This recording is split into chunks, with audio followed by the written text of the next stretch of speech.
오늘은 순종의 생활이라는 주제를 가지고 은혜를 나누도록 하겠습니다. 믿음을 가진 사람은 즐겁게 순종한다. 믿음은 순종하는 생활에서 강하고 풍성하게 성장한다. 그러나 순종이 구원을 얻는 공로가 될 수는 없다. 순종은 이미 믿음으로 구원 얻은 사람에게만 기대할 수 있는 새로운 생활 법칙이기 때문이다. 우리가 순종하는 삶을 주의 깊게 검토하여야 할 필요성을 느끼는 이유는 현실적으로 순종을 잘 하지 아니하는 자들이 교회 안에 많이 있기 때문이다. 이런 사람들은 잘못하면 모래 위에 집을 짓는 헛수고를 할 우려가 대단히 많다.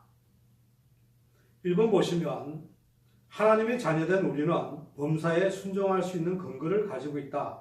내용은 뭐냐? 첫 번째 요한복음 10장 27절을 보시면 내 양은 내 음성을 들으며 나는 그들을 알며 그들은 나를 따르느니라.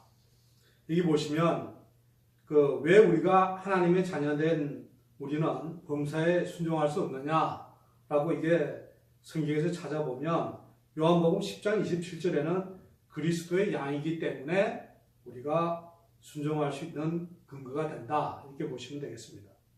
두 번째, 로마서 8장 7절에서 8절 말씀을 보시면 육신의 생각은 하나님과 원수가 되나니 이는 하나님의 법에 굴복하지 아니할 뿐 아니라 할 수도 없습니다. 육신에 있는 자들은 하나님을 기쁘시게 할 수 없느니라. 이 말씀에서 보시면 여기는 육신의 사람이 아니기 때문에 우리는 순종할 수 있는 근거를 가져갈 수가 있다는 겁니다.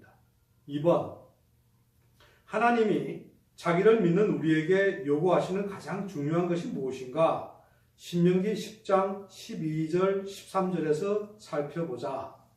첫 번째 보시면 하나님께서 이스라엘에게 요구하신 것이 무엇인가? 이게 보이시면 이거는 그 성경 말씀을 한번 보시면 신명기 10장 12절에서 13절 이스라엘아 내 하나님 여호와께서 내게 요구하시는 것이 무엇이냐?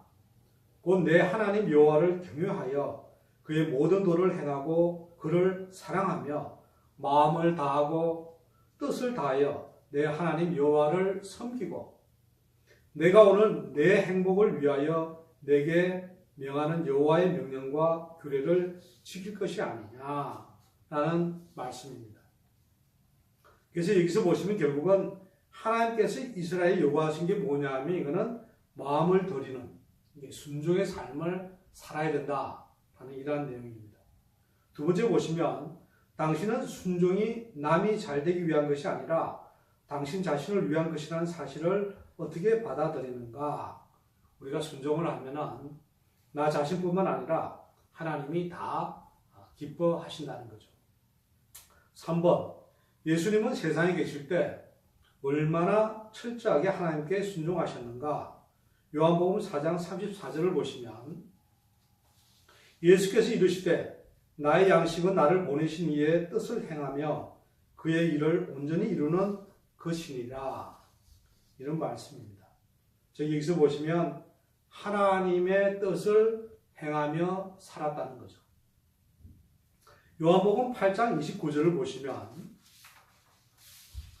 나를 보내신 이가 나와 함께 하시도다. 나는 항상 그가 기뻐하신 일을 행함으로 나를 혼자 두지 아니하셨느니라. 이 말씀에서 보시면 여기는 항상 하나님이 기뻐하신 일을 나 자신이 해드린다는 그러한 뜻으로 보시면 되겠습니다. 4번, 요한복음 14장 15절 21절을 읽고 순종과 사랑의 관계를 설명하라. 요한복음 14장 15, 21절을 보시면 너희가 나를 사랑하면 나의 계명을 지키리라. 나의 계명을 지키는 자라야 나를 사랑하는 자니 나를 사랑하는 자는 내 아버지께 사랑을 받을 것이요 나도 그를 사랑하여 그에게 나를 나타내리라. 이 말씀에서 보시면 하나님을 사랑하면 이 계명을 지킬 수가 없다는 거죠. 그래서 사랑은 순종과 같은 것이다. 네. 여러분들은 어떻습니까? 여러분들은 처음에 주님을 구주로 영접을 하고 구원을 얻는다. 네. 성령의 세례를 받아가지고서 성령의 힘으로서 주님과 더불어서 이 세상을 살아가고 있습니다. 따라서 우리는 하나님을 경외하고 하나님을 사랑한다면 이거는 하나님의 말씀을 지키려고 노력을 하겠죠. 우리가 옆에 만약에 사랑하는 사람이 있다면 그 말을 항상 다 들어주고 해주려고 하는 그런 노력을 하지 않겠습니까? 그래서 오늘 이 말씀에도 보신 것 같이 하나님을 사랑하면 계명을 안 지킬 수가 없다는 거죠. 5번, 예수님은 순종의 중요성을 어떻게 교훈하고 계신가? 마태복음 7장 24절에서 27절을 보라. 이 말씀을 보시면 그러므로 누구든지 나의 이 말을 듣고 행하는 자는 그 집을 반석 위에 지은 지혜로운 사람 같으리니 비가 내리고 창수가 나고 바람이 불어 그 집에 부딪히되 무너지지 아니하나니 이는 주추를 반석 위에 놓은 까닭이요. 나의 이 말을 듣고 행하지 아니하는 자는 그 집을 모래 위에 지은 어리석은 사람 같으리니 비가 내리고 창수가 나고 바람이 불어 그 집에 부딪히매 무너져 그 무너짐이 심하니라. 이 말씀에서 보시면 첫 번째, 비가 내리고 창수가 나고 바람이 분다는 것은 무엇을 비유하는 것인가? 이거는 우리가 살아가면서 어떤 결정적인 위기에서 순종하지 아니하는 믿음을 지탱할 수가 없다. 이렇게 보시면 되겠습니다. 둘째, 순종하지 않는 믿음의 결정적인 위기에서 지탱할 수 없는 이유가 뭐냐? 말씀의 뿌리가 없기 때문에 지탱하기가 어려운 거죠. 우리가 성령이 충만되고 하나님의 말씀으로서 무장을 해가지고 주님의 말씀을 하려고 순종하는 그런 그 자세를 가졌다면 어떠한 여건이 오더라도 그거를 성령의 힘으로서 이길 수가 있는데 그러한 것이 없이 말씀도 아무것도 없고 그냥 지식적으로만 이렇게 하나님이라고 부르진다든가 뭐 이렇게 되어버리면 바로 결정적인 위기가 온다면 그는 무너져 내려버리는 거죠. 여러분들은 오늘 어떻습니까?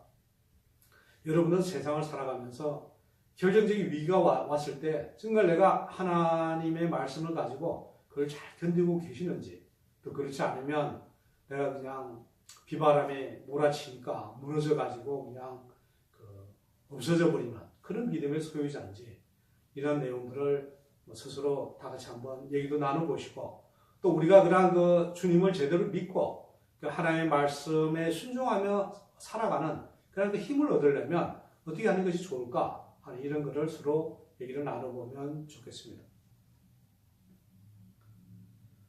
세 번째, 21절을 다시 자기의 쉬운 말로 고쳐 쓰면서 무엇이 마음에 와 닿는지를 간단히 기록하라. 이거는 사람마다 다 비슷합니다만 이거는 행하는 자라야 순종이 따라간다는 거죠. 6번, 어떤 사람들은 믿음을 크게 오해하여 순종을 가소평가하는 실수를 범하고 있다. 믿기만 하면 구원받는데 순종하고 안 하고가 무엇이 그렇게 대단한 문제가 되느냐고 반문을 한다. 그리고 순종을 강요하는 것은 믿음의 중요성을 깎아내리는 것이라고 비난한다. 당신은 어떻게 반박할 수 있는가? 우리는 어떻게 보면 지식적인 그런 믿음이 아니라 정말 주님의 말씀을 제대로 믿고 우리가 어떤 결단의 어떤 믿음을 가지고 나아가는 그런 여러 성도님들이 됨으로써 우리가 이게 구원받았다는 그 하나만으로 만족하는 것이 아니라 주님이 주신 그 성령의 힘으로써 주님께 순종하며 살아가는 그런 삶이 되시기를 주님의 이름으로 축원합니다. 우리는 살아가면서 많은 여건이 변화가 될 수 있습니다. 주님을 믿는 신앙생활을 하면서 항상 주님과 동행하며 난 그러한 삶이 또 그러한 동행하며 나아가면서 성령의 힘으로서 순종하는 그 삶이 오늘 중요하다는 그런 사실을 다시 한번 깨우치는 그런 시간이 되면 좋겠습니다.